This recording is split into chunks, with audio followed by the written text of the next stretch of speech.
Parang playoffs na ang laban, nagalit ang film coach mga bro, lakas pa mga sar ng Milwaukee. Hype na sana si Butler, nangulangot na lang tuloy sa dulo. Milwaukee Bucks versus Miami Heat, ang unang dalaw ni Damian Lillard sa home court ng Heat bilang miyembro ng Bucks. Pero wala nga lang si Jimmy Butler. Well, first quarter magang nakalamang ng double digit ang Milwaukee, kung saan na 15 tuturan ng home team. Kalat ang opensa ng Bucks, pasok ang pull-up jumper para kay Lillard. Gandang Eurostep naman ang ginawa dito ni Giannis. Though nagkaroon ng pagbawi ang Heat, halfway mark ng quarter nagsimula ang big run ng home team, 16-4 run. Nakakapagdala ng back-to-back and one layup dyan si Richardson. Kumana naman ng 5 points off the bench si Caleb Martin. Sa run na yan, naibaba nila sa isang lead ng Bucks. Gandang shake and bake move mula kay Bam Adebayo, 6 points sa first quarter para kay Bam.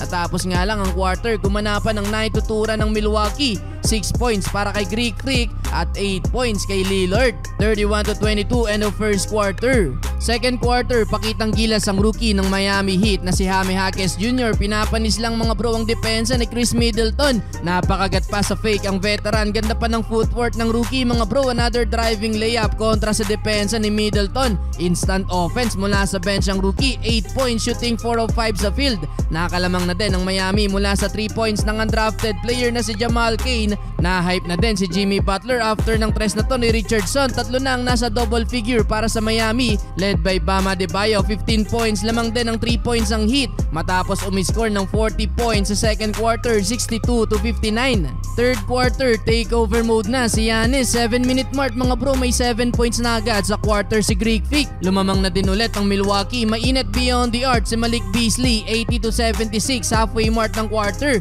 Pero nag-step up ang veteran na si Kyle Lowry at nakapukol din ng dalawang tres. Parang nasuntok nga lang ng boksingero ng tamaan ng siko ni Beauchamp. Nahilo dyan si Lowry, balik sa Miami ang lead. Gandang baseball pass mula kay Lab para sa rookie. Under 3 minutes mga bro, ang madalas na nambubuli, siya naman ang nabuli sa ilalim. Tumba si Giannis mga bro nang araruin ni Adebayo. Na-foul nga lang si Bam, muntik pang magkainitan dyan si Bam at 40s. Bumubuhat si Adebayo mga bro, 23 points na, 27 points naman para kay Giannis. Nagkaroon pa ng minira ng Miami Heat mga bro sa dulo, dahilan ng pagkakalamang din nila ng 4 points sa third quarter, 97-93. Well, fourth quarter, hype na hype pa din si Bam Adebayo. Napasigaw na mga bro nang maipasok tong pull-up jumper, pero dikit lang ang laban, tabla lamang lang mga bro. Nakatulog sa rebound si Giannis, nakakuha ng tuloy ng bola ng rookie. Mala playoffs, Caleb Martin naman ang naglalaro ngayon. Gandang spin move kontra kay Middleton. Napatayo na din sa upuan si Jimmy Butler, another 2 points mula kay Martin.